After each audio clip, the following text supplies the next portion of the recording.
Laura Vitale. On this episode of Laura in the Kitchen, I'm going to show you how to make my mother's veggie pasta bake. It is out of this world delicious, a cinch to make, and everybody loves it. And what's really great about it is that it feeds like an army. It's like one of those great comfort foods that just never go out of style. So to make this, this is what you're going to need. You're going to need some nice starchy pasta, some fresh spinach, some fresh zucchini chopped, some sliced mushrooms, garlic, fresh Parmigiano Reggiano, some mozzarella. You're going to also need some bechamel sauce. Now, these ingredients are very simple. You can substitute the veggies for whatever's fresh in the market that day. It doesn't have to be these specific ingredients. This just happens to be, what I found to be fresh today.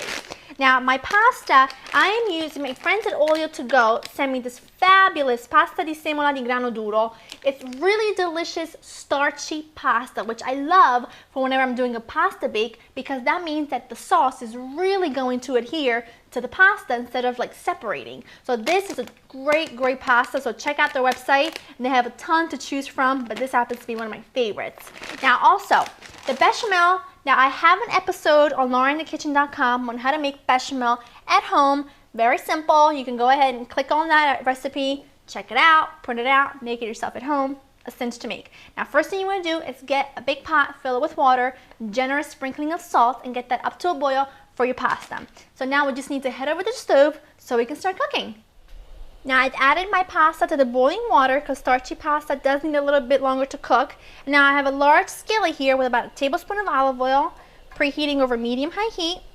I've just added my garlic, and I'm just going to let the garlic cook for about a minute or so until it gets nice and fragrant. And then we'll add in our veggies. Add in our chopped zucchini and mushroom. And I'm just going to season the veggies with salt and pepper. Remember, we just want to make sure we season every element of our dish. Give this a nice stir. And this is going to cook for about 8 to 10 minutes on medium-high until the veggies start to cook down and they get a nice brown color. Now, while my veggies and my pasta cook, I'm going to grate my mozzarella. Now, as you can see, I'm using a block of mozzarella and not the fresh kind in the water. And the reason I'm doing that is because if I were to use fresh mozzarella in the water, what would happen is it's too watery and it will kind of thin out the sauce, and the whole thing would be kind of the mozzarella unevenly spread through. So this is a great way to get that meltingly gooey cheese without any excess water. Use the block of mozzarella. And I'm just going to grate this in a box grater, so that I can, probably about half of this should be plenty. And then I'm also going to grate some fresh Parmigiano Reggiano. After 8 to 10 minutes, this is what the veggies should look like. Nice and brown, but still with texture. I've also drained my pasta and put it back in the same pot because I wanted to get it nice and dried. I grated both my cheeses and they're on standby. And I also have my bechamel ready to go. Now, here's what we do. You take your veggies, and I'm doing this in a big pot just because it's a lot easier. You take your nice sauteed veggies, you add those in. Make sure you don't leave anything behind. Then to that, we're going to add in our fresh spinach. The reason I'm using fresh spinach and I'm not sauteing it first is because the heat of the pasta and the veggies are going to wilt them perfectly. They won't be overcooked. They'll be just wilted enough that we won't have to cook them. And I like that bit of texture, and that green sort of pops out at you. It makes everything look so deliciously fresh. So just stir those in until they're ever so slightly starting to wilt. That's about perfect. Now we're going to add some bechamel. This is the white sauce I was telling you about earlier.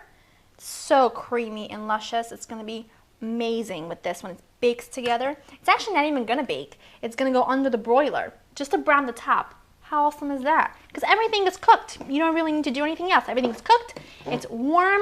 So we're just looking to brown that top and get those cheeses nice and melted.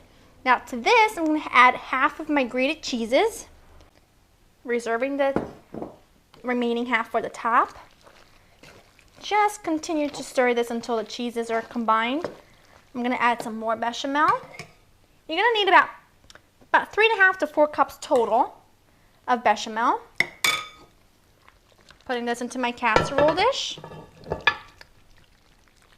Just trying to level this out so that when I put my cheeses on top, they're kind of covering all over the top. Putting this aside. My remaining bechamel. Just gonna drizzle this just like so. And just sprinkle over our remaining grated cheeses. This is just, it's a definite comfort food. I definitely remember eating this a lot growing up. So it's something I'm just excited to eat. I don't eat it often because I'm the first one to admit it's not, the most figure-friendly dish, but hey, once in a while, a girl's gotta do what a girl's gotta do, and tonight, I need some mama pasta bake. So this is gonna go under your broiler that's nice and preheated for literally just a couple minutes. So please keep your eye on it because it can go from golden to burnt within seconds. So, in she goes. After just a couple minutes under the broiler, this is what it should look like. Golden, bubbly, and the cheeses are nicely melted, and I am salivating right now. Like oh goodness, this is like comfort at its very best. Just want to have a little bit right now before I eat the whole thing. And trust me, I'm capable of that. As embarrassing as that is to admit, I'll admit it.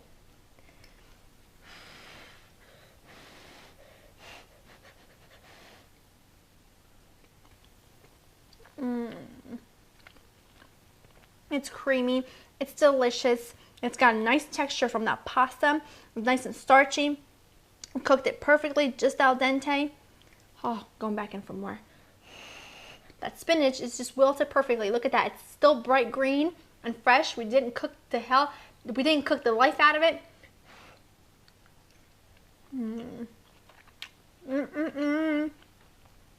This is so good.